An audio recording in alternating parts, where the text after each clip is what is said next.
Hello, good evening everyone. आवाज आ रही सबको? Good evening sir. Good evening, good evening. Okay, तो आज अपन फंक्शंस के अच्छे अच्छे क्वेश्चन सारे कवर करेंगे। एक बार ये वाला फिर से ट्राई कर लो, डोमेन रेंज पे क्वेश्चन, फिर आगे बढ़ते हैं। आपने कर रखा हो फिर भी एक बार और ट्राई कर लो, अच्छा क्वेश्चन है। कर रहे हो? बोलो। ठीक है, करो यस सर। फास्ट। सब लोग ट्राई कर लेना एक बार, और एक्यूरेट आंसर निकालो फटाफट। लॉग की और कॉस इनवर्स की दोनों की डोमेन का कॉन्सेप्ट अप्लाई करो और देखो आंसर क्या आ रहा है।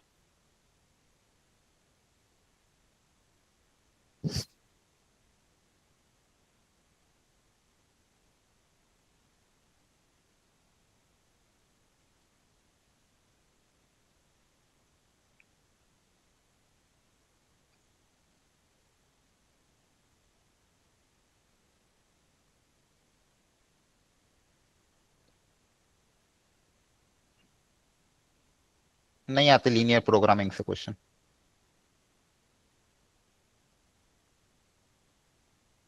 सिलेबस में ही नहीं है।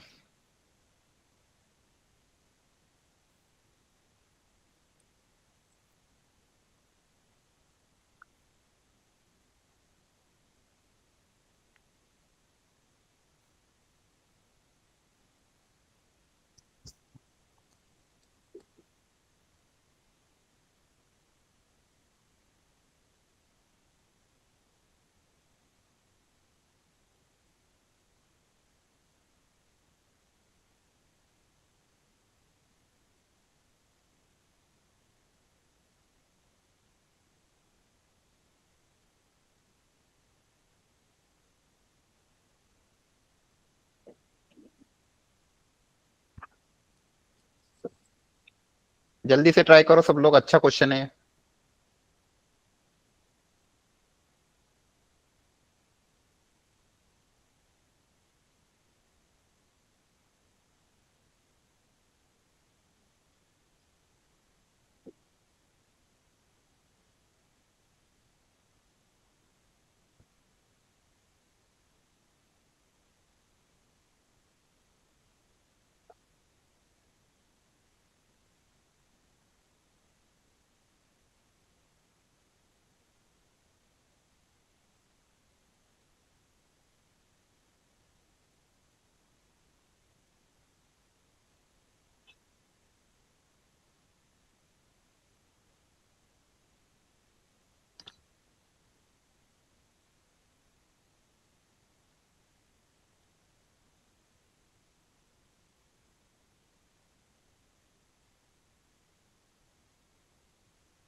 चलो, हल्का सा रिकैप करा रहा हूं, सुन लो ध्यान से, जिसको नहीं पता हो। डोमेन के कॉन्सेप्ट में देखो, एक तो जिसको आता है वो करते रहना। क्वेश्चन लिख लिया ना सबने? क्वेश्चन लिख लिया? ठीक है, करते रहना, अच्छा क्वेश्चन है। फाइनल आंसर एग्जैक्ट निकालना कितना आ रहा है। और जिसको डोमेन के कॉन्सेप्ट में दिक्कत हो वो एक बार यहाँ पे वापस रिकैप कर लो। डोमेन में ज्यादा नहीं, एक दो वेराइटी आती है। फर्स्ट, अगर स्क्वायर रूट के अंदर क्वांटिटी है तो स्क्वायर रूट के अंदर वाली क्वांटिटी पॉजिटिव होनी चाहिए।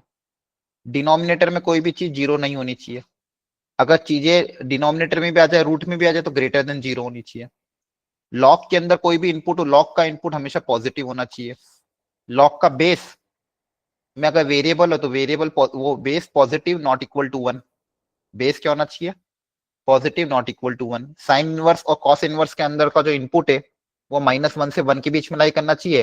कॉसेक इनवर्स और सेकेंड इनवर्स का जो इनपुट है वो less than -1 and greater than 1 होना चाहिए। यूनियन ग्रेटर देन 1 होना चाहिए।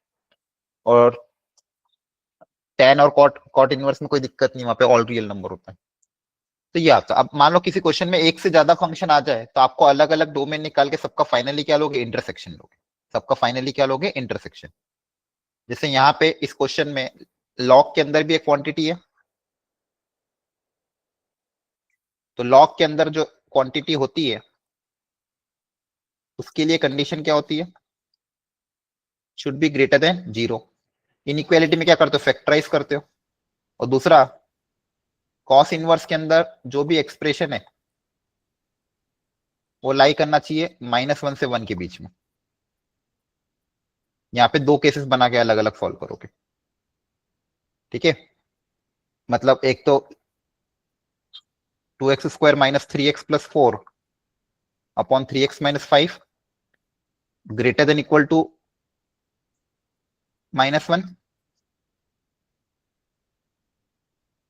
सॉरी उल्टा लिख दिया मैं, हाँ सही है, greater than equal to -1 and 2x² - 3x + 4 upon 3x - 1 less than equal to +1। यहां से एक आंसर आएगा, यहां से एक आंसर आएगा। ऊपर के फैक्टर बनाओगे, नीचे के फैक्टर बनाओगे, प्लॉट करोगे, यहां से एक आंसर आएगा। इन तीनों आंसर का आपस में क्या लोगे, इंटरसेक्शन। इन तीनों आंसर का आपस में क्या लेंगे, कॉमन पार्ट, वो आपका फाइनल आंसर आएगा। करना कैसे, फैक्टराइज करना पड़ेगा, फिर नंबर लाइन पे प्लॉट करना पड़ेगा, फिर देखना पड़ेगा साइन कन्वेंशन, कहां पे पॉजिटिव है कहां पे नेगेटिव, फिर जो भी आपको चाहिए आप बोलोगे। ये अंडरस्टूड है, बोलो। यस। ठीक है, यहाँ सॉल्व भी कर रखा है मैंने। फर्स्ट पार्ट को आप सॉल्व करोगे, इसके फैक्टर बनाओगे लॉग वाले के इनपुट को, तो आपके ऊपर फैक्टर बनेंगे 2x + 1 3x + 1 और डिनोमिनेटर में 2x - 1 ग्रेटर देन 0। अब ग्रेटर देन 0 यहाँ पे इक्वेलिटी नहीं है, सिर्फ क्या आ रहा है, ग्रेटर देन 0। तो अगर सिर्फ ग्रेटर देन 0 आ रहा है तो आप यहाँ पे प्लॉट कर दोगे सारे रूट्स को। रूट्स क्या क्या है, -1/2 -1/3 और +1/2। तो -1/2 यहाँ पे आएगा, -1/3 यहाँ आएगा, 1/2 यहाँ आएगा। इन तीनों रूट्स को आपने प्लॉट कर दिया, इन तीनों रूट्स को आपने क्या कर दिया, प्लॉट कर दिया, ठीक है। और फिर साइन कन्वेंशन में क्या लगाओगे, प्लस माइनस प्लस। आपको क्या चाहिए, आपको क्या चाहिए, पॉजिटिव पार्ट, तो पॉजिटिव वाला पार्ट ले लोगे, तो आपका फर्स्ट पार्ट का आंसर ही आ जाएगा, ये आपका हो जाएगा फर्स्ट आंसर। इसी तरह से सेकेंड पार्ट में एक बार 1 के साथ एक बार -1 के साथ सॉल्व करोगे। तो मान लो -1 के साथ सॉल्व किया, ग्रेटर। अच्छा, कभी भी डिनोमिनेटर में अगर वेरिएबल को क्रॉस मल्टीप्लाई मत कर देना डायरेक्ट कि 3x - 5 को उधर भेज दिया, गलती हो जाएगी। क्या को पता नहीं ना डिनोमिनेटर पॉजिटिव नेगेटिव क्या हो सकता है, तो इसलिए कभी भी इसको उधर मत भेजना, इसको उधर मत भेजना, इस 1 को उधर भेज देना। -1 उधर जाके हो जाएगा +1, एलसीएम वगैरह लेना, वापस न्यूमरेटर के फैक्टर बनाओगे, फिर से प्लॉट कर दो। अब यहाँ पे इक्वेलिटी भी है, ग्रेटर देन इक्वल टू है ना, तो इक्वेलिटी भी है, तो न्यूमरेटर वाला पार्ट 0 कहां पे होगा, 1/√2 पे और -1/√2 पे, और डिनोमिनेटर पे तो हमेशा ओपन ब्रैकेट ही आता है। वापस इनको प्लॉट कर दिया, फिर वापस प्लस माइनस प्लस माइनस, आपको क्या चाहिए, पॉजिटिव पोर्शन, तो ये पॉजिटिव पोर्शन शेयर कर देते हैं, आपका ये आ गया इक्वेशन नंबर 2। अंडरस्टैंड, ये समझ में आ रहा है आप लोगों को कि नहीं आ रहा है? Yes sir. फिर थर्ड वाला प्लॉट करोगे, थर्ड में क्या है, ग्रेट लेस देन -1। तो लेस देन -1 में जब करोगे तो इसमें अच्छी चीज क्या बनेगी, न्यूमरेटर में जो क्वाड्रेटिक बनेगी उसका जब डी निकालोगे, उसका डी आ रहा है नेगेटिव, डी नेगेटिव और ए पॉजिटिव। तो किसी भी क्वाड्रेटिक इक्वेशन का अगर डी नेगेटिव है ए पॉजिटिव, तो आपको मैंने कल भी बताया था वो क्वाड्रेटिक इक्वेशन ऑलवेज पॉजिटिव होती है। तो अगर क्वाड्रेटिक इक्वेशन ऑलवेज पॉजिटिव तो उसको साइन कन्वेंशन में यूज करना नहीं, इसलिए देखो ये क्वेश्चन अच्छा था, इसमें 2-3 कॉन्सेप्ट, अगर फाइनल आंसर तक जाओगे तो 2-3 कॉन्सेप्ट यूज हो रहे थे। देने का कारण यही था मेरा कि यहाँ पे न्यूमरेटर ऑलवेज पॉजिटिव, तो इसको लेने की जरूरत नहीं, आपको सिर्फ डिनोमिनेटर वाला फैक्टर लेना है। डिनोमिनेटर वाला फैक्टर क्या है, 5/3, ये आपने यहाँ पे कंसिडर कर लिया। फिर प्लस माइनस आपको चाहिए लेस देन 0, लेस देन 0 मतलब नेगेटिव पार्ट, ये आपका आ गया थर्ड पार्ट का आंसर, ठीक है। तो यहाँ पे ध्यान रखना है, यहाँ पे जो ऊपर क्वाड्रेटिक बन रहे थे उसके फैक्टर नहीं बन रहे थे, उस क्वाड्रेटिक का डी था नेगेटिव, डी नेगेटिव ए पॉजिटिव, मतलब ऑलवेज पॉजिटिव। अब कोई चीज अगर ऑलवेज पॉजिटिव है तो उसके रहने ना रहने से कुछ फर्क नहीं पड़ता है। तो आपने ऊपर वाले के फैक्टर कंसिडर नहीं किए, सिर्फ नीचे वाले के फैक्टर कंसिडर कर लिए। कोई भी चीज अगर ऑलवेज पॉजिटिव है तो आपको इनइक्वालिटी में कंसिडर उसको नहीं करना है। हाँ बस इतना कंसिडर कर लेना, अगर वो 0 कहीं हो रही हो तो, फिर यहाँ पे कभी 0 होगी ही नहीं। अब सबको मैंने प्लॉट कर दिया, फर्स्ट वाला आंसर, सेकंड वाला आंसर, थर्ड वाला आंसर। फर्स्ट वाला आंसर रेड से कर दिया, सेकंड वाला आंसर ब्लू से कर दिया, और थर्ड वाली इक्वेशन का आंसर ग्रीन से कर दिया। फर्स्ट वाला जो आंसर आया तो उसको रेड से प्लॉट करा, सेकंड वाले आंसर को ब्लैक से प्लॉट ब्लू से कर दिया, थर्ड वाले को ग्रीन से कर दिया। अब आपको लेना था कॉमन इंटरसेक्शन, ऐसा पार्ट जो रेड ब्लू और ग्रीन तीनों में आ रहा है, उसको शेड कर दिया। तो वो जो आंसर आया उसमें आप वो आंसर आया आपका यहां से यहां तक, तो ये अल्फा बीटा गामा डेल्टा हो गया। अब अल्फा बीटा गामा डेल्टा की आप वैल्यू पुटअप कर दोगे तो आपका आंसर आ जाएगा। ये सॉल्व पहले से कर लिया ताकि आपका समय बच जाए क्लास में। कॉन्सेप्ट सीखना इंपॉर्टेंट है, इसमें किसी को कोई स्टेप में डाउट हो तो बता दो। अंडरस्टूड है या नहीं है? Yes sir. ठीक है, देखो तो डोमेन रेंज पूछा जा रहा है, हर बार पूछा जा रहा है, और जनरली यही क्वेश्चन आते हैं। लॉग लॉग का टर्म आता है, इनवर्स का फंक्शन आता है, और यही वेराइटी आती है। ठीक है, तो आपको इस वेराइटी में अब अच्छा होना है, थोड़ी प्रैक्टिस कर लेना अगर अभी भी दिक्कत हो तो। क्योंकि डोमेन का एक क्वेश्चन तो आ ही रहा है, किस्मत अच्छी हुई आपकी शिफ्ट में अगर डोमेन का एक क्वेश्चन आ गया तो आपको बस ढंग से करना है, कैलकुलेशन एरर नहीं करना है। Understood everyone? अब ये इंटीजर टाइप में आया था एक्चुअली में, यहाँ पे ऑप्शन खेल दे दिए हैं, लेकिन आया था इंटीजर टाइप में। एक हल्का सा भी कैलकुलेशन एरर हुआ तो फाइनल आंसर आपका गलत आ जाएगा। ये जो क्वेश्चन आया था ये इंटीजर टाइप में आया था, एमसीक्यू में तो मैंने बना दिया था, लेकिन आंसर ये क्वेश्चन आया था इंटीजर टाइप में। तो आपको बहुत ध्यान से एक एक कैलकुलेशन को करना पड़ेगा, लेकिन आपको 4 नंबर देके जाएगा थोड़ी अगर इसमें प्रैक्टिस कर लोगे। तो पहली वेराइटी थी डोमेन रेंज की। सेकेंड वेराइटी ये वाली थी, याद है ना? ये अब ये पिछले 1-2 सालों में जेई पूछ रहा है, तो हो सकता है इस बार भी आपकी शिफ्ट में अगर किस्मत अच्छी हुई तो आ जाए। तो ये वेराइटी टफ नहीं, बहुत आसान है। 2025 में भी आया था, 2023 में भी आया था, 24 में भी आया एक ही क्वेश्चन। इसमें बस आपको पैटर्न पहचानना है। कोई रूट ना आए मतलब रूट तो आएगा ना, या तो इरेशनल रूट होंगे या रेशनल रूट होंगे। कोई रूट ना आए मतलब ऑलवेज पॉजिटिव, तो ऑलवेज पॉजिटिव को कंसीडर करना ही नहीं। जैसे यहाँ पे आया था ना, ऊपर वाली क्वाड्रेटिक इक्वेशन के रूट नहीं बन रहे थे, ऊपर वाली क्वाड्रेटिक इक्वेशन का डी नेगेटिव था तो रूट, डिनोमिनेटर का रूट भी ना है तो फिर तो इनइक्वालिटी नहीं बनेगी, फिर X belongs to all real number. मतलब आपको देखना पड़ेगा कि फिर आपको क्या चाहिए। अगर ऑलवेज पॉजिटिव बन रहा है दोनों तो फिर कुछ बनेगा ही नहीं। क्लियर है? Okay sir.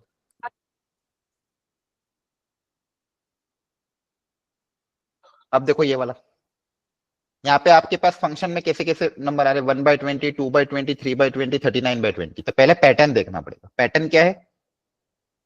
यहाँ पे 1/20, यहाँ पे 39/20 है। तो इनमें क्या रिलेशन है आपस में? तो देखोगे अगर आप, तो इसके अंदर की वैल्यू को दोनों को अगर आपस में ऐड करेंगे तो कितना आ रहा है? क्या? 2 के बराबर आ रहा है, 2। तो यहाँ पे अगर इसको x मान लू तो दिस प्लस दिस अगर 2 के बराबर, तो ये कितना हो जाएगा? 2 - x, है ना? क्योंकि इसका और इसका सम 2 के बराबर है। जैसे मान लो ये x है, ये y है आपका, ये 2 के बराबर, तो y की वैल्यू कितनी आ जाएगी? 2 - x आ जाएगी। तो फर्स्ट वाला जो टर्म है और लास्ट वाला टर्म क्या है? 2 - x। तो यहाँ पे अपने पास जो पैटर्न है, क्वेश्चन में जो दिया हुआ है वो किसका सम दिया हुआ है? फर्स्ट वाला अगर आप fx है तो लास्ट वाला क्या है आपका? f(2 - x) है। तो इनमें अगर कोई ना कोई इनके सम में अगर कोई अच्छा पैटर्न आ जाए तो मेरा काम बन जाएगा। जनरली इन क्वेश्चन में यही होता है, आप पहले पैटर्न ढूंढा करो। तो आप अगर यहाँ पे देखोगे f(x) और f(2 - x) में अगर कोई पैटर्न आ जाए तो मेरा काम बन जाएगा। ठीक है, क्योंकि यहाँ पे इन सबका सम ही दिया हुआ है। तो अब ध्यान से सुनना, तो फंक्शन fx ऑलरेडी आपको दिया हुआ था, 5 की पावर x अपॉन 5 की पावर x प्लस 5। अब f(2 - x) आप निकालोगे, तो 2 - x कैसे निकालोगे? जहां जहां पे भी x उसकी जगह 2 - x कर दोगे। इसको सिंप्लीफाई करके जब इन दोनों को आप ऐड करोगे, ऐड करने पे इनका आंसर 1 आ रहा है। कितना आ रहा है? 1। तो बहुत अच्छा पैटर्न दिख गया क्या, कि fx और f(2 - x) का सम 1 है। fx और f(2 - x) का सम कितना आ रहा है? 1। अब यहाँ पे देखो, यहाँ पे जितना भी दिया हुआ है फर्स्ट, तो f(1/20) तो कंबाइन किसके साथ करोगे? लास्ट वाले के साथ, f(39/20), है ना? क्योंकि अगर ये fx है तो ये f(1 - x), इन दोनों का सम कितना आएगा? 1 आ जाएगा। बोलो,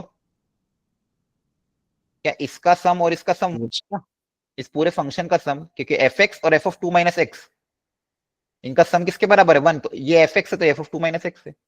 फिर आगे से 2/20 और पीछे से 38/20, इन दोनों का भी सम कितना आएगा? 1, 1। है ना? पहले और आखिरी का सम भी 1, सेकेंड और सेकेंड लास्ट का भी सम 1, ऐसे थर्ड और थर्ड लास्ट का भी सम 1, चलता जाएगा। दो दो के पेयर। क्लियर है? अच्छा यहाँ पे नंबर Yes, sir. कितनी है? 39। नंबर ऑफ टर्म्स कितनी है? A1 2 से लेके 39 है। तो नंबर ऑफ टर्म्स अगर ऑड है, नंबर ऑफ टर्म्स अगर ऑड है तो दो दो के पेयर बनेंगे, लेकिन एक मिडिल वाला टर्म बच जाएगा। Yes, sir. Yes, sir. Number of अगर ऑड है तो दो दो के पेयर आप बनाते जाओगे, लेकिन एक मिडिल में एक टर्म बच जाएगा। सारे दो दो के पेयर बन जाएंगे। टोटल दो दो के पेयर कितने बनेंगे? तो 38 पेयर, 38 टर्म्स के साथ 38 और एक एक्स्ट्रा टर्म है ना। इवन टर्म्स कितनी? 38 है और एक्स्ट्रा वन टर्म है। तो 38 के हिसाब से कितने पेयर बनेंगे? 19 पेयर्स और एक मिडिल टर्म बच जाएगी, है ना। Yes, sir. और हर पेयर का सम कितना है? 1 के बराबर है। हर पेयर का सम किसके बराबर है? 1 के बराबर। तो आपके पास इसका सम क्या आएगा? हर पेयर जितने भी 19 पेयर्स बनेंगे, टोटल कितने पेयर बनेंगे? 19 पेयर। तो 19 पेयर 1 + 1 + 1 19 टाइम्स और एक मिडिल टर्म। मिडिल टर्म कौन सी आएगी? 20/20. हाँ, middle term number of terms कितनी है? टोटल नंबर ऑफ टर्म्स कितनी है? n 39 है। तो n + 1/2 करोगे तो 20/20। मिडिल टर्म कौन सी आएगी? 20th टर्म आएगी ना। जब भी नंबर ऑफ टर्म्स ऑड होती है तो मिडिल टर्म कैसे निकालते हैं? n + 1/2। जब भी नंबर ऑफ टर्म्स ऑड होती है, स्टैटिस्टिक्स में पढ़ा होगा ना, नंबर ऑफ टर्म्स अगर ऑड है तो मिडिल टर्म कौन सी आएगी? n + 1/2। तो 20/20 दैट इज f(1), है ना। आपकी मिडिल टर्म कौन सी आएगी? f(1) आएगी। आपको ये समझ में तो आ रहा है कि नहीं आ रहा है?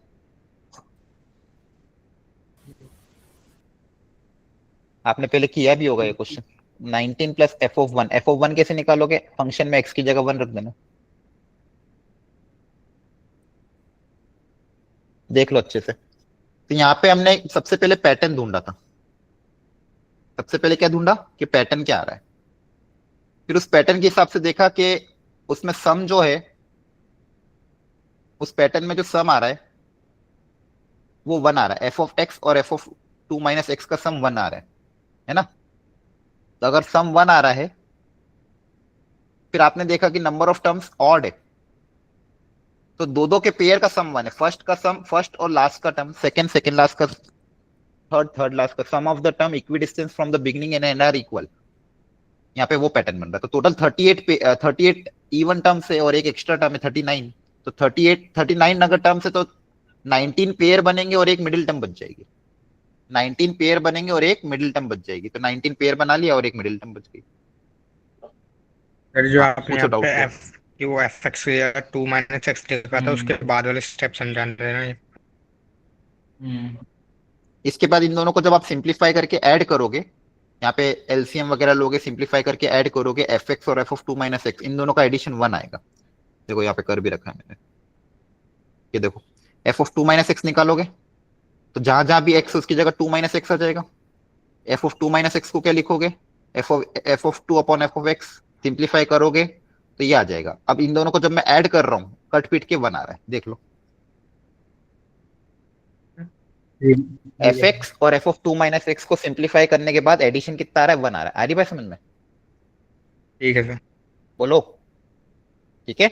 इसके बाद दो दो के पेयर ऐड करते गए तो 19 पेयर बनेंगे, एक मिडिल टर्म बचेगी। मिडिल टर्म आपकी कौन सी होगी? n + 1/2th term.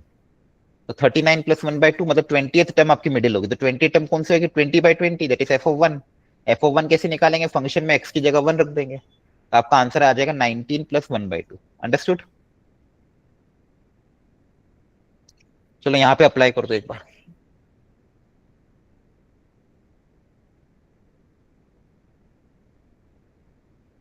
ट्राई।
दिखा पैटर्न यहाँ पे?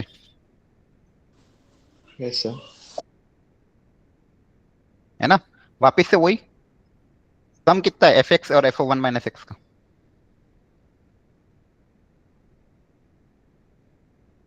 हेलो, फर्स्ट और लास्ट, फर्स्ट में क्या आ रहा है 1/2023 और लास्ट वाला क्या है, इन दोनों का सम करोगे तो 1 आ रहा है ना? Yes sir. तो आपको क्या क्रिएट करना पड़ेगा, एफ एक्स और F of one minus X. 1/2023 first वाला जो ब्रैकेट के अंदर टर्म है और लास्ट वाला जो ब्रैकेट के अंदर टर्म है, उन दोनों को ऐड करोगे तो 1 आ रहा है। क्या आ रहा है? 1 1 आ रहा है। मतलब आपको क्या चेक करना है, F X plus F of one by X की वैल्यू चेक करनी है कि F of X plus F of one minus X कितना होगा। तो आपने वापस से वही सब कहानी करी, F of one minus X निकाला, निकालने के बाद दोनों को ऐड करने पे वापस कितना आ रहा है 1 सम, है ना? F X plus F of one minus X की सम कितना आ रहा है 1, मतलब दो दो के पेयर का सम कितना है 1 है। अब यहाँ पे नंबर ऑफ टर्म्स कितनी है 2022, तो नंबर ऑफ पेयर कितने बनेंगे 1011, है ना? इवन नंबर ऑफ टर्म्स से तो इतने पेयर बन जाएंगे, डिवाइड बाय 2। और हर पेयर का सम कितना है 1 के बराबर, तो 1 1 1 कितनी बार ऐड होगा 1011 टाइम्स। तो आपका आंसर कितना आ जाएगा, ये आ जाएगा। अब समझ में आ गया? Yes sir.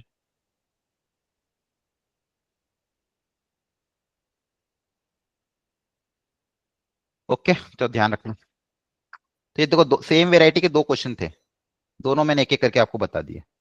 एक वेराइटी ये आती है। अच्छा, अब एक वेराइटी आती है number of 1 1 and number of onto function. ठीक है, number of 1 1 function and number of many one function और number of onto function वाली वेराइटी। तो उस पर भी एक प्रैक्टिस कर ले। अच्छा, मुझे कोई बताएगा कि टोटल नंबर ऑफ फंक्शंस का फॉर्मूला क्या होता है अगर किसी सेट में, सेट ए में m एलिमेंट है? हाँ गौरव, डाउट है आपको कुछ? पहले ठीक है, तो सेट ए में मान लो m एलिमेंट है, सेट बी में n एलिमेंट है, तो total number of possible function कितने होंगे? n की पावर m। n की पावर वेरी गुड। और टोटल नंबर ऑफ 1 1 फंक्शन कितने होंगे? Sir MPN। Very good, MPM। ठीक है, क्लियर है? एग्जाम्पल किससे लिख लो, समझा देता हूं, देखो ध्यान से। जैसे मान लो सेट ए में 4 एलिमेंट है, सेट बी में 5 एलिमेंट है, तो total number of possible function पूछा है। टोटल नंबर ऑफ पॉसिबल क्या पूछा है? फंक्शन। मान लो यहाँ पे ये है और यहाँ पे ABCD है, तो 1 2 3 4 है, तो 1 1 पहले वाला जो एलिमेंट है 1 1 को इमेज बनाने के लिए कितने ऑप्शन है? 5 ऑप्शन अवेलेबल है। सेकेंड वाले के लिए भी इमेज बनाने के लिए वापस 5 ऑप्शन अवेलेबल है, पांचों में किसी एक के साथ बन सकता है। फंक्शन में तो इमेज दो अलग अलग एलिमेंट की इमेज सेम हो सकती है ना। फंक्शन की डेफिनेशन क्या थी? फंक्शन, कोई भी रिलेशन फंक्शन कब होता है? जब सेट ए के हर एलिमेंट की एक इमेज बननी चाहिए। इमेज सेम हो सकती है लेकिन हर एलिमेंट की सिर्फ एक ही इमेज बननी चाहिए। तो यहाँ पे सेट ए में 4 एलिमेंट थे और सेट बी में 5 एलिमेंट थे, तो सेट ए के जो 4 एलिमेंट है इसको फंडामेंटली समझना, कैसे डेरिवेशन हो। फॉर्मूला याद तो ठीक है लेकिन कैसे आया वो पता होना चाहिए। फंडामेंटल प्रिंसिपल ऑफ मल्टीप्लिकेशन से आया, परम्यूटेशन कॉम्बिनेशन में। तो पहले वाले एलिमेंट को इमेज बनाने के लिए 5 ऑप्शन, दूसरे वाले के लिए 5 ऑप्शन, तीसरे वाले के लिए 5, चौथे वाले के लिए 5, तो टोटल नंबर ऑफ फंक्शंस कितने हो जाएंगे 5 की पावर 4। और फॉर्मूला क्या हो जाएगा n की पावर m। अंडरस्टूड? है ना? n is the number of element in second set. तो याद रखना, पहले वाले सेट में m एलिमेंट, दूसरे वाले सेट में n एलिमेंट, तो फॉर्मूला क्या बनेगा n की पावर m।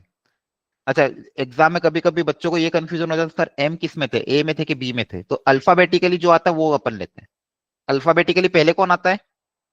m, फिर n आता है, है ना? पहले कौन आता है? m, फिर कौन आता है? n आता है। तो पहले m फिर n, तो आंसर क्या आ जाएगा n की पावर m। अब number of 1 1 function, number of 1 1 function के लिए पहले फंडामेंटल समझो। फंडामेंटल क्या है? वापिस से मान लो सेट ए में 4 एलिमेंट है, सेट बी में 5 एलिमेंट है, तो पहले वाले को इमेज बनाने के लिए 5 ऑप्शन, सेकेंड वाले के लिए अब इमेज बनाने के लिए कितने ऑप्शन बचेंगे? 4, क्योंकि वो उस वाले के साथ इमेज वापस नहीं बना सकता। 1 1 के लिए इमेज यूनिक होनी चाहिए, डिफरेंट होनी चाहिए। तो सेकेंड वाले के लिए 4 ऑप्शन बचे, थर्ड वाले के लिए 3 ऑप्शन बचे, फोर्थ वाले के लिए 2 ऑप्शन बचे, जो कि सिंप्लीफाई होकर क्या आता है 5p4। अंडरस्टूड? डेरिवेशन समझ में आ रहा है? पहले वाले की इमेज बनाने के लिए 5 ऑप्शन, सेकंड वाले के लिए इमेज बनाने के लिए 4 ऑप्शन, थर्ड के लिए 3 और इसके लिए 2। और इसका आंसर आ जाएगा 5p4। इसलिए मैंने पहले से लिख दिया था, आपका समय बच जाता है क्लास का। तो total number of one one function का फॉर्मूला क्या आ जाएगा, एन पी एम। और अच्छा मैनी वन पूछेंगे तो मैनी वन निकालने का तरीका क्या है, टोटल फंक्शंस में से वन वन फंक्शन माइनस कर दोगे तो मैनी वन फंक्शन आ जाएंगे। अंडरस्टूड? Yes, देख sir. लो इसको अच्छे से।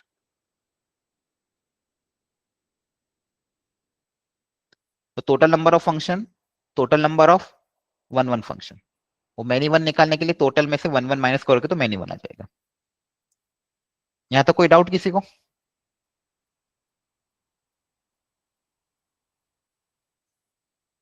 ठीक है। अब मैंने आपकी वर्कशीट में क्वेश्चन दिए थे कुछ, ठीक है ना? तो उनको अपन एक एक करके ट्राई करते हैं। अच्छा, सबसे पहले बताओ इसका आंसर क्या आएगा। सेट ए में 4 एलिमेंट है, सेट बी में 3 एलिमेंट है, टोटल नंबर ऑफ फंक्शंस आपके आ जाएंगे कितने, 3 की पावर 4। सही है क्या? बोलो। Yes sir. Yes, set sir. ए में अगर 4 एलिमेंट है, सेट बी में अगर 3 एलिमेंट है, total number of possible function कितने हो जाएंगे, 3 की power 4। Total number of one one function कितने होंगे? सर 0। क्यों? सर वहाँ पे आर की वो एन की वैल्यू छोटी है ना आर की वैल्यू से, इसलिए। हाँ, यहाँ पे आप जैसे फर्स्ट वाले के साथ इमेज बनाओगे, सेकंड के साथ बनाओगे, थर्ड के साथ बनाओगे, लेकिन ये वाला एलिमेंट आपका खाली रह जाएगा। तो सर फंक्शन ही नहीं बन पाएगा फिर। हाँ, वन वन फंक्शन नहीं बन पाएगा, क्योंकि आप देखो खुद ही लॉजिकली भी सोचो, 1 2 और 3 मान लो इमेज बना देंगे ए बी सी के साथ, लेकिन 4 को वापस जब इमेज बनाएगा तो वो हमेशा यूनिक इमेज नहीं बन पाएगी, इनमें से किसी एक के साथ बनानी पड़ेगी, तो हमेशा फंक्शन कैसा होगा, मैनी वन ही होगा। तो यहाँ पे number of one one function कितने आ जाएंगे, 0। अंडरस्टूड? तो जब भी Yes, sir. सेट बी में सेट ए से नंबर ऑफ एलिमेंट कम हो, सेट बी में अगर नंबर ऑफ एलिमेंट कम है तो number of one one function 0 बन जाएंगे, याद रख लेना। चलो ये वाला ट्राई करो अब यहाँ पे आपको बस इस क्वेश्चन एग्जाम में थोड़ा मॉडिफाई कैसे करेगा, स्पेसिफिक कंडीशन दे देगा, उस कंडीशन के हिसाब से आपको सोचना पड़ेगा।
हेलो, आवाज आ रही है?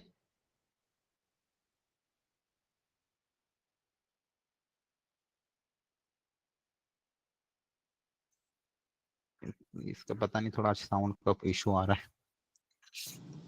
यस सर आ रही। ठीक है, अब देखो ये वाला क्वेश्चन अच्छा था क्वेश्चन ये भी। सेट ए में आपके पास 5 एलिमेंट है, 1 3 7 9 11।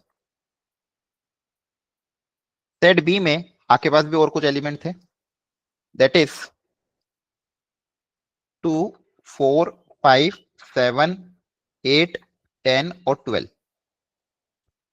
अब क्वेश्चन में बोला गया था कितने 1 1 फंक्शन होंगे सच दैट एफ ऑफ 1 और एफ ऑफ 3 का जो सम है वो 14 के बराबर आना चाहिए।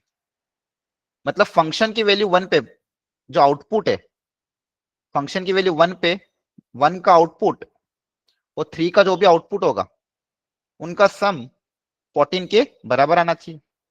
तो आउटपुट में से, आउटपुट आपके पास क्या 2 से लेके 12 तक है, इनमें से एफ ऑफ 1 और एफ ऑफ 3 का सम 14 हो। अब देखो आपको वापस से नंबर ऑफ 1 1 फंक्शन पूछा गया है, तो बेसिकली आपको तो यही काउंट करना है ना कि जैसे आपके पास एलिमेंट क्या है, 5 एलिमेंट है। कौन कौन से 5? 1 3 7 9 11। वन वन को इमेज बनाने के कितने तरीके हैं, और वन वन अगर वन जब इमेज बनाएगा तो 3 अपने आप उसके हिसाब से इमेज बनाएगा, है ना। अगर मान लो 1 ने कोई ना कोई इमेज लेगा तो 3 को उसके हिसाब से बनानी पड़ेगी, क्योंकि उनका टोटल सम आपको 13 चाहिए। ठीक है, तो जैसे एफ ऑफ 1 और एफ ऑफ 3 का सम आपका 14 आना चाहिए। तो 14 बनने के लिए क्या क्या पॉसिबिलिटी, जैसे मान लो एफ ऑफ 1 की वैल्यू 2 आ गई, एफ ऑफ 1 को आपने रख दिया 2, तो फिर एफ ऑफ 3 को क्या होना पड़ेगा, एफ ऑफ 3 को क्या होना पड़ेगा, 12 ही होना पड़ेगा, यस सर। अभी तो सम 14 आएगा। फिर और क्या पॉसिबिलिटी हो सकती है, एफ ऑफ 1 को रख दिया मान लो आपने 4, तो 4 के साथ और क्या बन सकता है क्या, इसको फिर अपने आप क्या होना पड़ेगा, सर 8। नहीं ना 10 ना। Sorry sir. हाँ, अब 4 के बाद आपने सोचा 5, तो 5 के साथ कोई पॉसिबिलिटी है क्या, 5 + 8 13 होता है, और कोई भी पॉसिबिलिटी नहीं है। 7 के साथ भी कोई नहीं है, 8 के साथ भी कोई नहीं है, फिर 10 के साथ वापिस से वही बन जाएगी, है ना। 10 के साथ 4 आ जाएगा, वापिस 12 के साथ 2 आ जाएगा, है ना। क्लियर है? Yes sir. तो सम को क्या कहते हैं, इन दोनों का सम 14 बनाने के लिए कितने ऑप्शन अवेलेबल है, 4 ऑप्शन है। मतलब एफ ऑफ 1 को आप क्या क्या रख सकते हो, 2 4 10 12, हाँ, है ना। एफ ऑफ 1 और एफ ऑफ 3 को सम 14 बनाने के लिए इनको भरने कितने तरीके, 4 तरीके हो गए, बोलो। अब बचे हुए गिन लो। अब मान लो ये किसी ना किसी के साथ फिलअप हो जाएंगे, आपके पास कितने बचेंगे एलिमेंट, टोटल यहाँ पे कितने एलिमेंट थे, 1 2 3 4 5 6 7, टोटल 7 थे, उसमें से 2 चले गए। ये दोनों किसी ने 2 के साथ तो इमेज बना लेंगे ना, मान लो इसने इसके साथ बना लिया, इसने इसके साथ बना ली। अब आपके पास कितने ऑप्शन बचे, 5 ऑप्शन बचे। तो 7 को इमेज बनाने के लिए कितने ऑप्शन बचे, 5। फिर इसके लिए इमेज बनाने के लिए कितने ऑप्शन बचे, 4, और इसके लिए इमेज बनाने के लिए कितने ऑप्शन बचे, 3। Understood everyone? तो आपके पास टोटल तरीके कितने आ जाएंगे, 4 × 5 × 4 × 3, कितना आएगा ये, 20 × 12, 4 into 120. क्या है, समझ में आ रहा है? Yes sir. Yes, sir. Understood? देखो ये टफ नहीं होते हैं, बस थोड़ा सा ध्यान से अगर करोगे तो क्वेश्चन डूएबल है। ओके, ये आपने 4 × 5 × 3 × 4 × 3 कैसे लिखा है वो जानो? पहले तो हमने देखा एफ ऑफ 1 और एफ ऑफ 3 की इमेज कैसे बनी, 1 और 3 को प्लग इन करने के 4 तरीके, ये समझ में आया। हाँ सर। क्योंकि 1 और 3 का सम, एफ ऑफ 1 और एफ ऑफ 3 का सम 14 चाहिए, तो सम 14 बन सकता है इन 4 पॉसिबल पेयर से। तो फंक्शन की वैल्यू 1 पे और फंक्शन की वैल्यू 3 पे इनको फिलअप करने के 4 तरीके। अब ये मान लो किसी ना किसी तरह से फिलअप हो जाएंगे, तो आपके ऑप्शन, आपको 1 1 बनाना है ना, तो दो ऑप्शन चले गए सेट बी में से। टोटल सेट बी में कितने एलिमेंट थे, 7, उसमें से 2 ऑप्शन चले गए।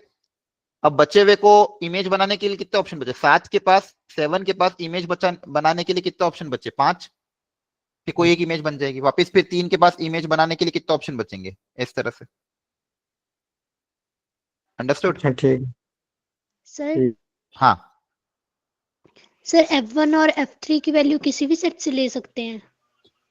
नहीं ना, इनपुट आपका सेट ए से आता है।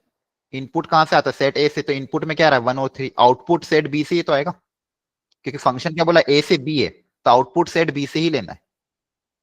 Okay sir. आउट, क्योंकि फंक्शन वहां पे डिफाइन किया गया एफ ए टू बी, तो एफ ऑफ वन मतलब आउटपुट, आउटपुट कहां से आएगा, बी से आएगा। Okay sir. कहां से आएगा, बी से आएगा। अंडरस्टैंड? Yes sir. चलो एक और वेराइटी थी ये वाला try. Number of many one function such that one जो है वो एफ ऑफ ए का पार्ट होना चाहिए। एफ ऑफ ए मतलब वापस आपका आउटपुट, एफ ऑफ ए का मतलब क्या, आउटपुट, फंक्शन की वैल्यू ए मतलब आउटपुट, तो आउटपुट में 1 आना चाहिए। एक काम करो, पहले टोटल नंबर ऑफ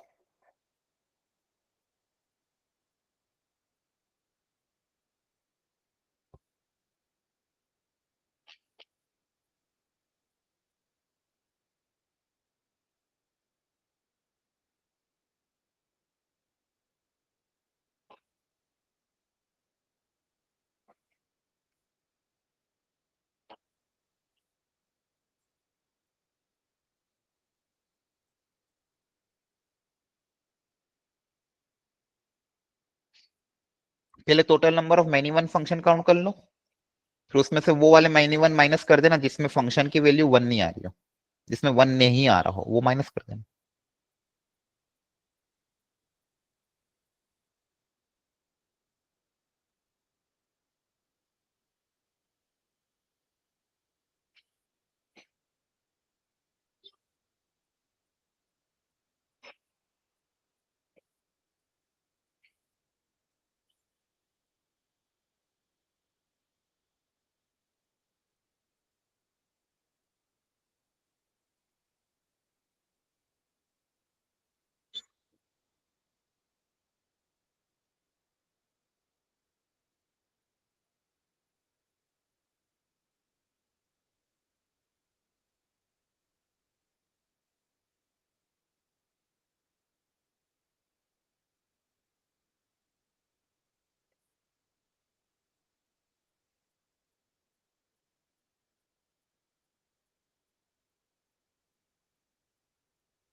ठीक है, सीख लो।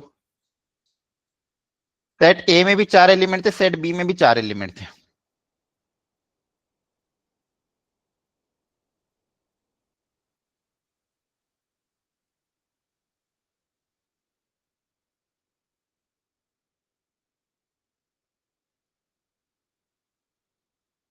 बोला total number of many one function बताओ जिसमें 1 एफ ऑफ ए का पार्ट होना चाहिए, मतलब आउटपुट में 1 आना चाहिए। आउटपुट में ये वाला जो 1 है आपका आना चाहिए, एफ ऑफ ए का पार्ट होना चाहिए, मतलब एफ ऑफ ए मतलब क्या होता है, आउटपुट। अच्छा तो हम क्या करेंगे, पहले ये पता कर लेते हैं total number of many one function बनेंगे कितने एक्चुअली में, बिना कंडीशन के, बिना कंडीशन के, without condition, total number of many one function.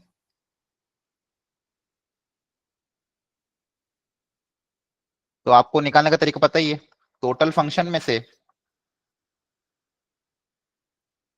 कौन से फंक्शन माइनस कर दोगे? वन वन फंक्शन माइनस कर दोगे। टोटल फंक्शन का फॉर्मूला आपको सिखाया था, एन की पावर एम माइनस क्या बताया था, एन पी एम, है ना, ये था ना, 4 की पावर 4 माइनस 4p4। 4 की पावर 4 कितना आएगा? 256 माइनस 4p4 कितना हो जाएगा? 4 फैक्टोरियल डिवाइडेड बाय 0 फैक्टोरियल, तो 256 माइनस 24 ये कितना आएगा? 232। यहां तक समझ में आया? बिना कंडीशन के, अगर कोई भी कंडीशन ना हो तो वन वन फंक्शन कितने होंगे ये पता कर लिया। अब मेरे को कौन सी कंडीशन चाहिए कि वन एफ ऑफ ए का पार्ट होना चाहिए, तो मैं क्या करूंगा, इस टोटल में से वो वाले तरीके माइनस कर दूंगा जिसमें वन एफ ऑफ ए का पार्ट ना आ रहा हो। अगर वन एफ ऑफ ए का पार्ट ना हो तो ऐसे कितने मेनी वन फंक्शन होंगे वो पता कर लेते हैं। वन एफ ऑफ ए का पार्ट ना हो इसका मतलब क्या है कि आउटपुट में वन नहीं आना चाहिए, आउटपुट में वन आना नहीं चाहिए, सुनना ध्यान से। तो इनपुट में मेरे तो एलिमेंट तो वही है अभी भी, 1 2 3 4, लेकिन आउटपुट में मुझे वन नहीं चाहिए। तो वन नहीं चाहिए तो कौन से चाहिए? 4 9 और 16 सी ये चाहिए, हाँ है ना। मैं क्या काउंट कर रहा हूं? ऐसे मेनी वन फंक्शन, ऐसे फंक्शन जिसके अंदर वन आउटपुट का पार्ट ना हो। अच्छा, तो यहाँ पे भी अपन कैलकुलेट कर लेते हैं। यहाँ पे इस केस में मेनी वन फंक्शन कितने होंगे? वापिस से वही total function minus one one function, total function कितने होंगे? 3 की पावर 4 माइनस, अच्छा यहाँ पे नंबर ऑफ एलिमेंट कम हो गए तो number of one one function 0 हो जाएंगे, हाँ है ना। अरे आपको समझ में आ रहा है? बोलो, तो आपका आंसर क्या आ जाएगा?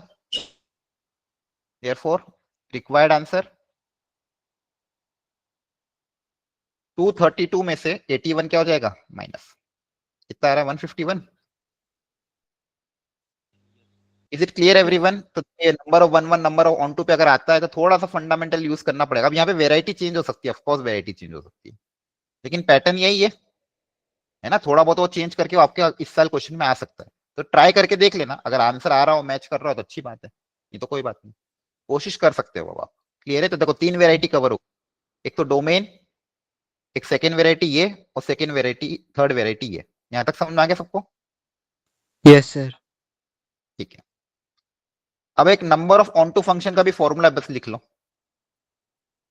अगर देखो इसमें कंडीशन क्या, अगर फर्स्ट वाले सेट में एलिमेंट कम और सेकंड में एलिमेंट ज्यादा हो तो number of onto function हमेशा 0 हो जाएंगे, क्योंकि आप मान लो सबके साथ एक ही इमेज बना भी लोगे, अगर सेकंड सेट में एलिमेंट ज्यादा है फर्स्ट सेट से तो कोई ना कोई एलिमेंट खाली रह जाएगा, खाली रह जाएगा तो ऑन टू फंक्शन कभी बन ही नहीं पाएगा। तो ऑन टू का मतलब होता क्या है कि रेंज और कोडोमेन बराबर हो। ऑन टू का मतलब क्या होता है कि range should be equal to codomain, मतलब सेकंड सेट में कोई भी एलिमेंट खाली नहीं दिखना चाहिए, तो वो ऑन टू का मतलब होता है, हाँ है ना। उसका मतलब क्या होता है? Onto. अगर सेकंड सेट में कोई खाली रह जाएगा तो ऑन टू नहीं बनेगा। तो अगर पहली कंडीशन तो क्या, अगर नंबर सेकंड वाले सेट में नंबर ऑफ एलिमेंट ज्यादा हो तो number of onto function आपके 0 होंगे। तो फर्स्ट वाले सेट में एलिमेंट m की वैल्यू n से ज्यादा होनी चाहिए, तब number of onto function का फॉर्मूला ये बनेगा। ये फॉर्मूला लिख लो, nc0 n की power m minus nc1 n minus 1 की पावर n। फॉर्मूला लिख लो, फिर सिखाता हूं।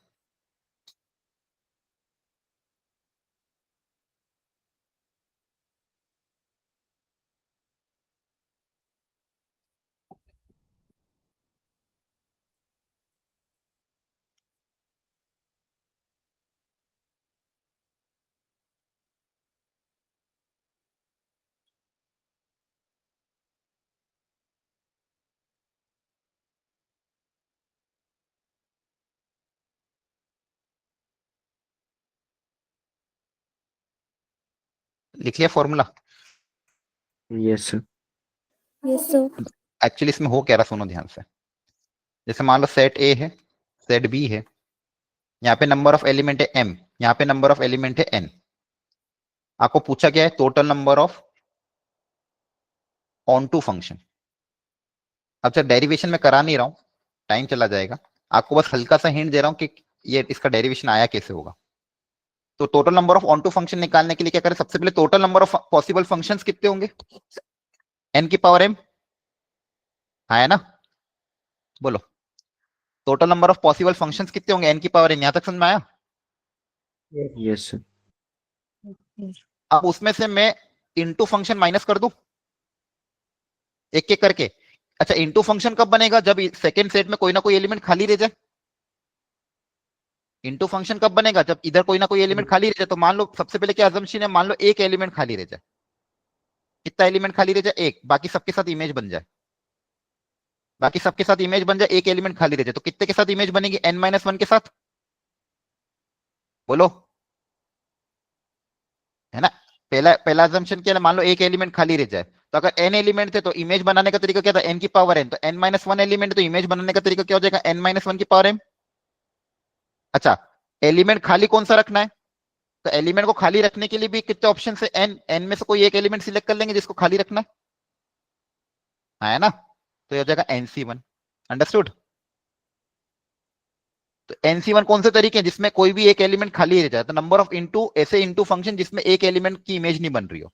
फिर वापिस से ऐसे करोगे, अगला दो एलिमेंट खाली रह जाए और n-2 की पावर वो, ऐसे अल्टरनेट चलता जाएगा, प्लस माइनस प्लस। तो आपका फॉर्मूला कैसे बनेगा?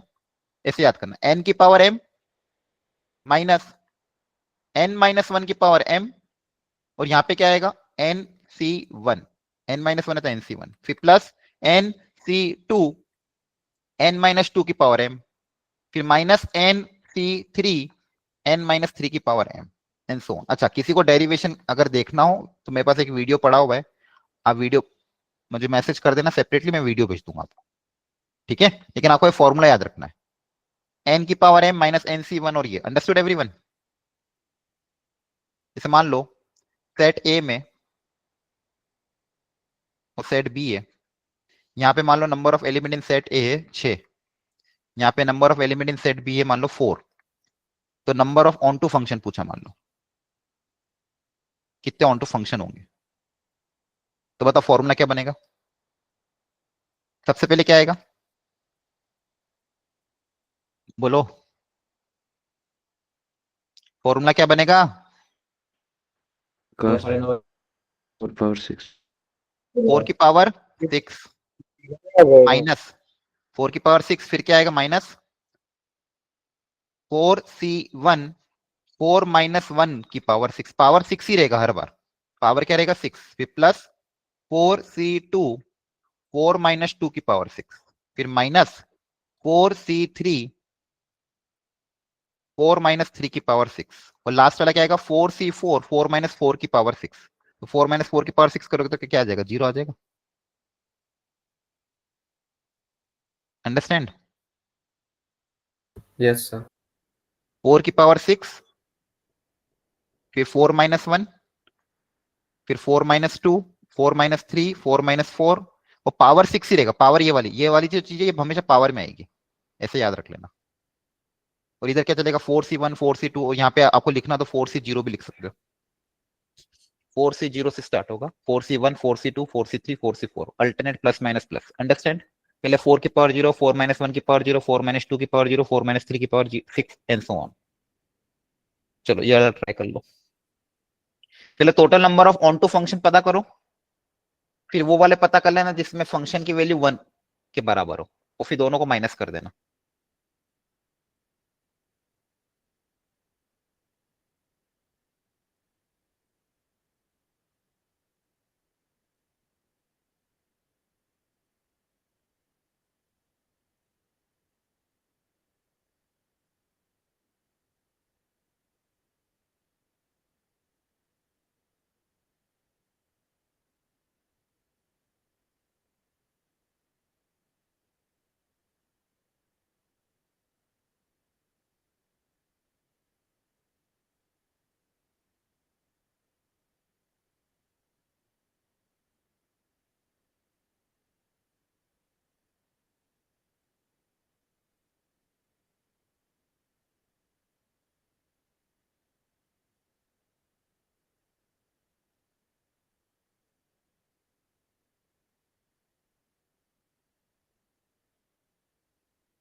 ठीक है, देखो सबसे पहले without condition total function, total number of onto function.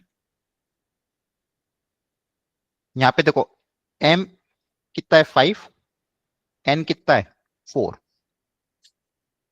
तो फॉर्मूला क्या आ जाएगा n की power m minus power m ही रहेगी, यहाँ पे आएगा फिर n-1, फिर आएगा n-2 एंड सो ऑन, एक बार माइनस फिर प्लस, यहाँ पे क्या आएगा nc1, यहाँ आएगा nc2, यहाँ पे लिख सकते हो nc0, और पावर देखो यहाँ पे सब जगह n ही है, सिर्फ पावर में m आएगा, इतना ऐसे याद रख लेना, power m power m power m and so on.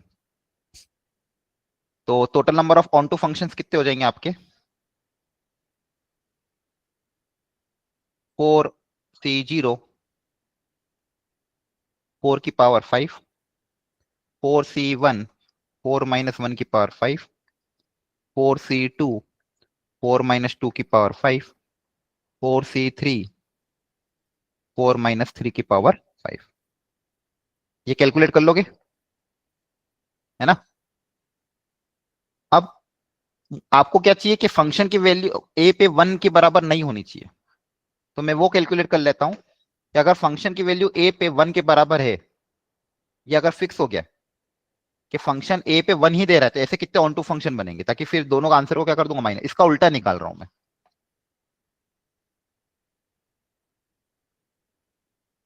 कि फंक्शन की वैल्यू 1 पे अगर ये फिक्स कर दे, फंक्शन की वैल्यू 1 पे अगर 1 के बराबर है, ये आपका फिक्स हो गया, तो ऐसे अब कितने ऑन टू फंक्शन होंगे। अब आपको क्या चेक करना है, बी सी डी और ई की इमेज 2 3 4 के साथ चेक करनी है। तो यहाँ पे नंबर ऑफ एलिमेंट अब कितने हो गए 4, यहाँ पे नंबर ऑफ एलिमेंट कितने हो गए 3। अब वापिस फॉर्मूला अप्लाई कर दो, 3 की power 4, 3c1 sorry 3c0, 3c1 3-1 की पावर 4, फिर प्लस 3c2 3-1 की पावर 4, सॉरी 3-2 की पावर 4, और लास्ट 0। यहां से जो आंसर आएगा, अब ये आंसर और ये ऊपर वाला आंसर आपस में क्या कर दोगे, सब्सट्रैक्ट कर देंगे, हाँ है ना। माइनस कर देंगे। हाँ माइनस कर दो कि आपका आंसर आ जाएगा। तो ये सेकेंड वेराइटी आपकी कवर हो गई, ऑन टू की भी।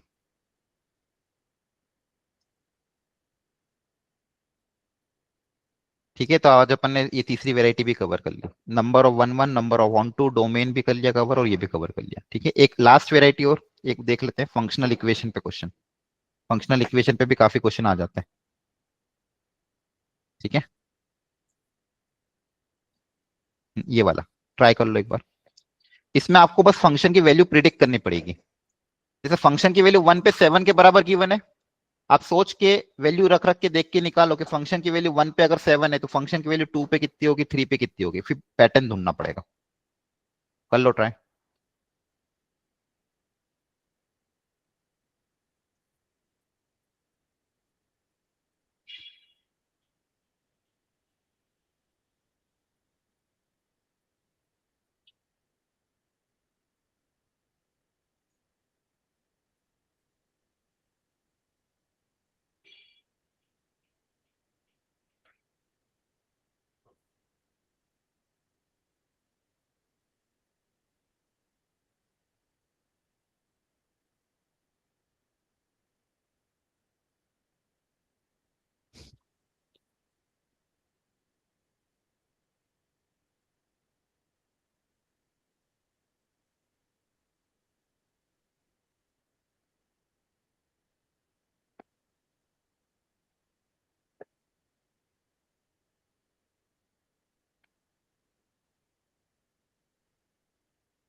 इसलिए सारे सिलेक्टेड क्वेश्चन आपको मैंने 1 महीने पहले ही दे दिए थे। अगर उस समय आपने इन सब की अच्छी प्रैक्टिस कर ली होगी, तो आपको आज ये कॉन्सेप्ट इतना टफ नहीं लगेगा।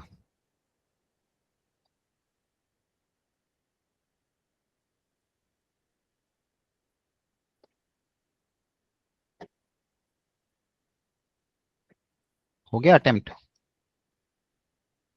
कैसे Yes, sir. करेंगे देखो, यहाँ पे जो रिलेशन दिया हुआ है आपको, क्या दिया हुआ है, f of x plus y is equal to f of x plus F of Y.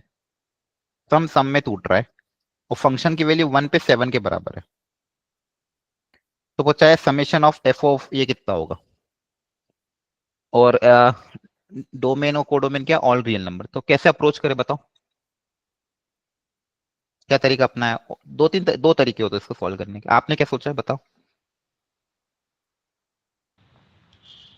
Sir ये तो हाँ बोलो।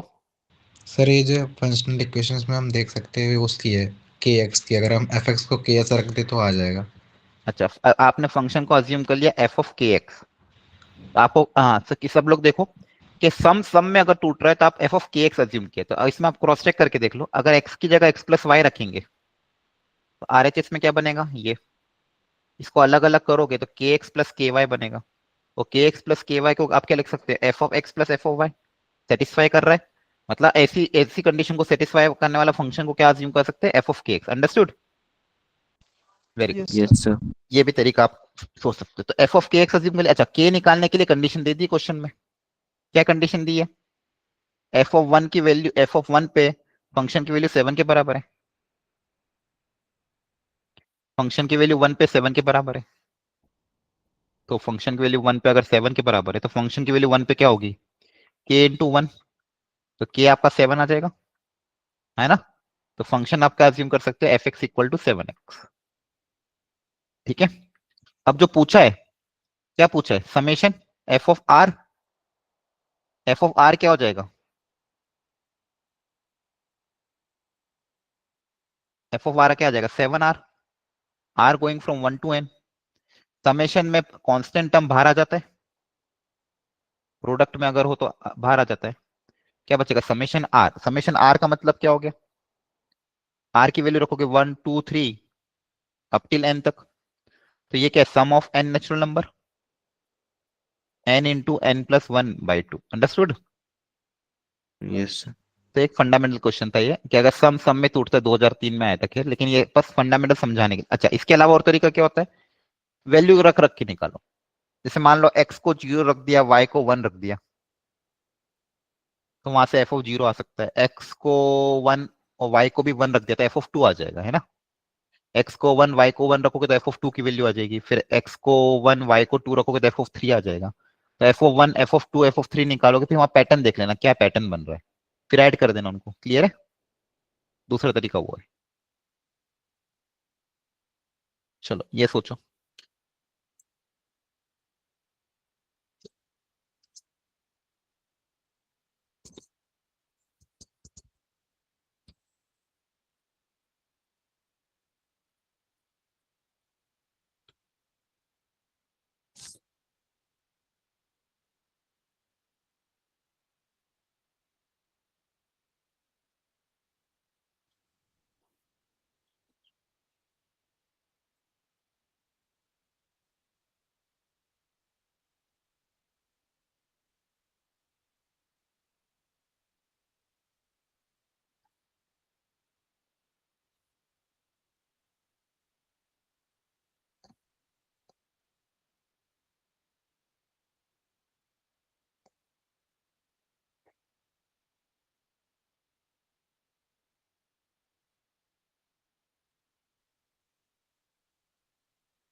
ओके सवाल। Yes sir. यहाँ पे क्या पैटर्न दिखा बताओ। सर यहाँ एफ ऑफ एक्स को ए की पावर एक्स पुट कर दिया। हाँ, यहाँ पे देखो सम प्रोडक्ट में टूट रहा है। पिछली बार सम सम में टूट रहा था, इस बार सम प्रोडक्ट में टूट रहा था। ऐसे फंक्शन कौन से होते हैं जहां पे सम करने पे प्रोडक्ट बन जाए? तो आपको पता ही एक्सपोनेंशियल में होता है। जैसे ए की पावर m प्लस एन हो, उसको हम क्या लिख सकते हैं? ए की पावर m इंटू ए की पावर n। याद आ रहा है? बेस से में पावर ऐड हो जाती है। तो यहाँ पे फंक्शन को क्या अज्यूम करोगे? क्या अज्यूम किया आपने? ए की पावर x आया ना? Yes sir. ठीक है, अब फंक्शन की वैल्यू 1 पे क्या हो जाएगी? ए की पावर 1 कितनी गिवन है? 3 के बराबर। तो ए आपका 3 आ जाएगा।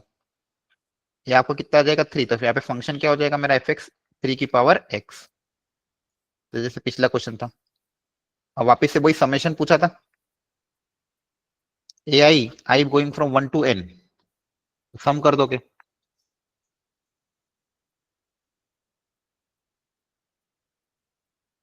F of 1 plus F of 2 plus F of 3 till f of n। Basically क्या है? 3 की पावर 1 प्लस 3 की पावर 2 प्लस 3 की पावर 3 अब टिल 3 की पावर n। तो एक जीपी है, sum of n terms of GP. Yes sum of n terms of the GP का फॉर्मूला क्या होता है? ए आर की power n minus 1 upon r minus 1। Understood? अच्छा, ये आपको किसके बराबर गिवन है? 363 के बराबर। तो यहां से n आ जाएगा। कर लोगे solve? Yes sir. Yes sir. तो ये सेकेंड वेराइटी थी। इसमें एक वेराइटी और है, वो भी मैं करा देता हूँ। एक सेकेंड।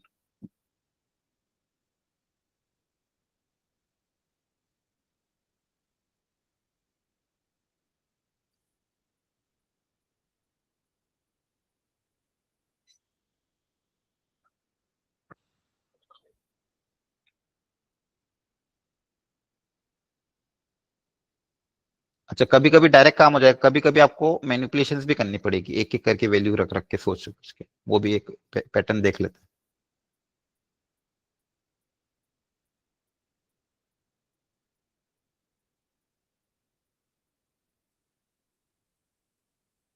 हैं। ये वाला देखो। यहाँ पे कोफिशिएंट 5 कर दिया,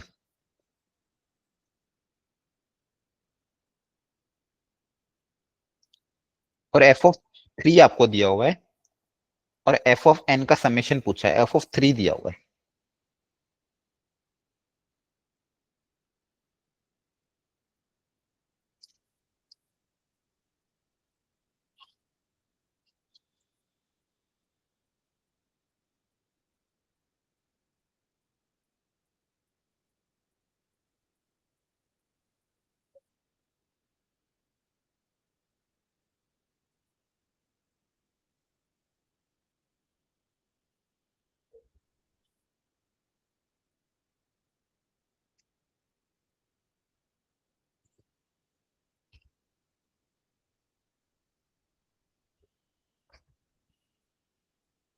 सोचो।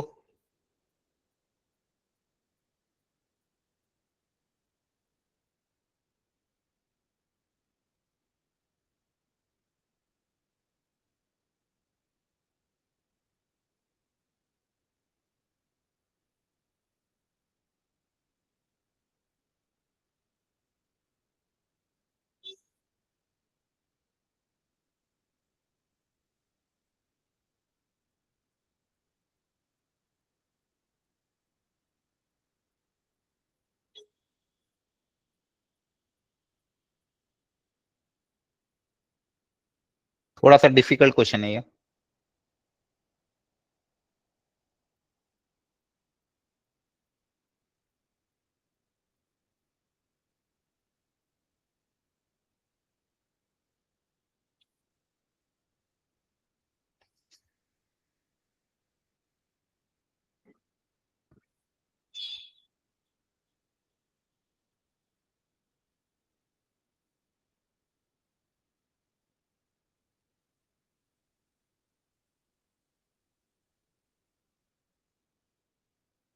एकदम क्लिक नहीं करता है।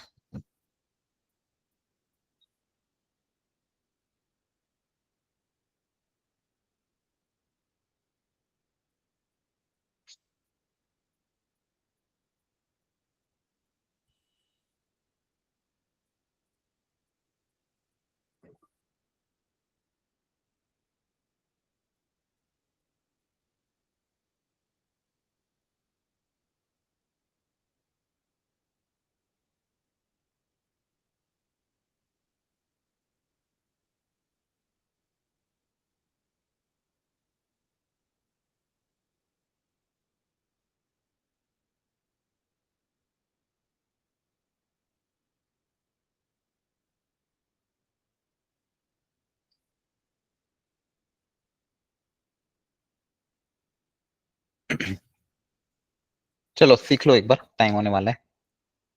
देखो थोड़ा सा अलग था, थोड़ा सा टफ क्वेश्चन था। आप इग्नोर भी कर सकते हो, अगर आपसे बने तो ठीक, नहीं तो कोई बात नहीं, बाकी वेराइटी आप ट्राई कर लेना। इसमें थोड़ा मैनिपुलेशन अलग निकलता है क्योंकि कोफिशिएंट 5 दे दिए, इस 5 को यूज कैसे करना है वो ही इंपॉर्टेंट है। F of x plus y 5 times equal to f of x into f of y. और फंक्शन की वैल्यू हमको गिवन है 3 पे 320 के बराबर। तो हम एक एक करके वैल्यूज निकालते हैं। मुझे चाहिए कहां से, 0 से लेके 5 तक का सम ही चाहिए।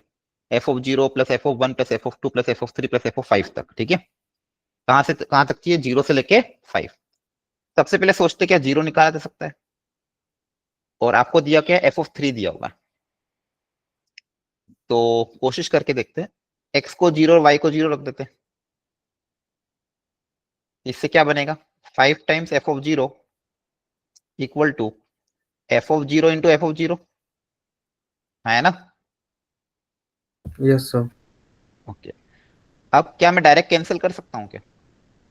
मैथमेटिक्स में डायरेक्ट कैंसिल कब कब कर सकते हैं, जब वो वैल्यू 0 ना हो, है ना। कोई भी क्वांटिटी 0 नहीं होनी चाहिए तभी तो कैंसिल कर सकते हैं, अदरवाइज आप तो 0/0 को 1 लिख दोगे, है ना। यहाँ पे डायरेक्ट कैंसिल कब करेंगे, जब ये 0 के बराबर ना हो। और यहाँ पे हमको दिया हुआ है कि आउटपुट ओपन ब्रैकेट 0 से इंफिनिटी है, मतलब 0 से ग्रेटर ही है ना। तो एफ ऑफ 0 आपका 0 के बराबर नहीं होगा, तो इसको आप कैंसिल कर देंगे एक। तो यहाँ से क्या आ जाएगा, एफ ऑफ 0 की वैल्यू 5 के बराबर। यहाँ तक समझ में आया। Yes sir. तो एफ ऑफ 0 तो आ गया। अब सोचते हैं एफ ऑफ 1 कैसे निकालें।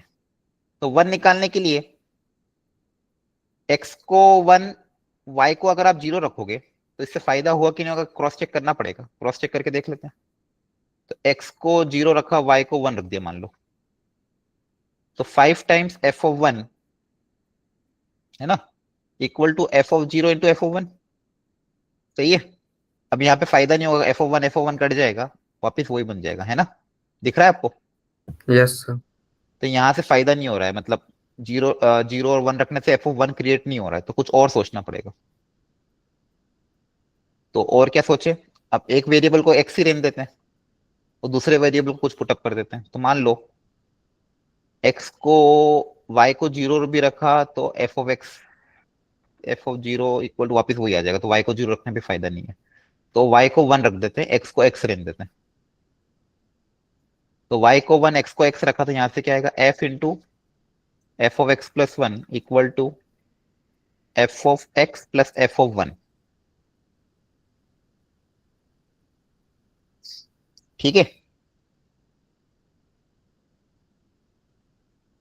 आया ना। तो यहां से अगर आप देखोगे तो कंसेक्यूटिव टर्म्स का रेशियो अगर आप देखोगे वो कितना रहा है, एफ ऑफ 1 अपॉन 5। वो 5 क्या था मेरा, एफ ऑफ 0 था।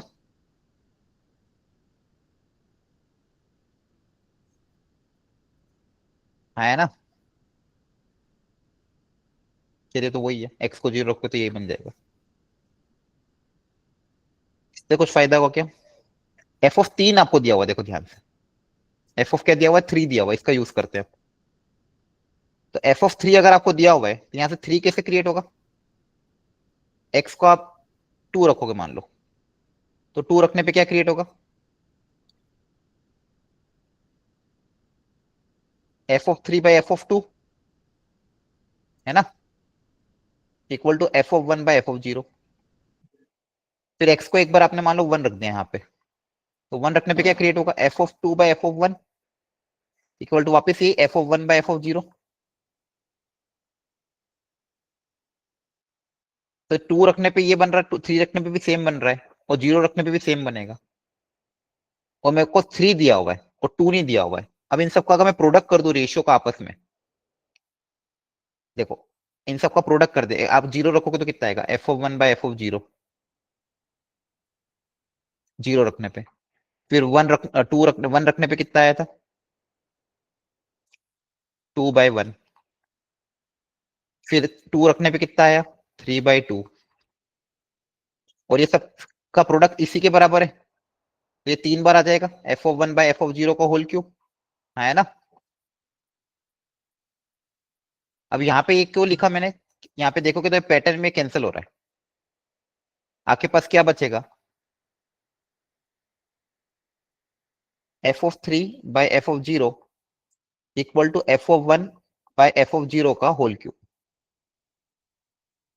तो 3 पता है, 0 पता है, तो यहां से f(1) की वैल्यू आ जाएगी, क्या आ जाएगा f(1). जैसे ही f(1) आएगा फिर वापस मैं इसी रिलेशन का यूज करूंगा बाकी निकालने के लिए।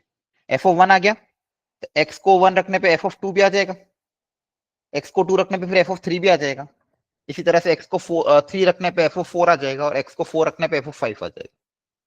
तो यहाँ पे रेशियो कांस्टेंट आ रहा था, x+1 दो कंसेक्यूटिव टर्म, आगे वाली टर्म का पीछे वाली टर्म के साथ जो रेशियो है वो कांस्टेंट आ रहा था f(1) by f(5) के बराबर।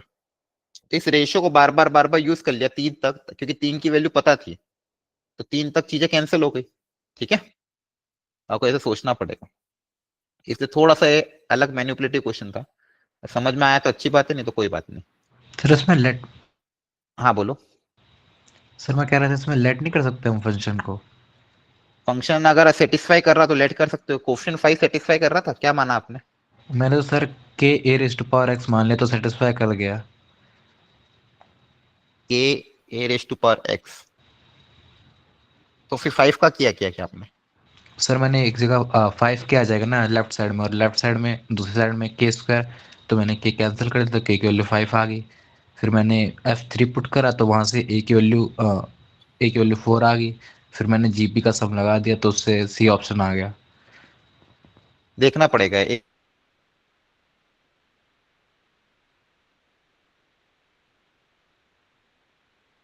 सॉरी आवाज एक बार देखना पड़ेगा आपको, वो एक बार सॉल्यूशन सेंड करके भेज देना, मैं क्रॉस चेक कर लूंगा। ठीक है, ठीक है सर।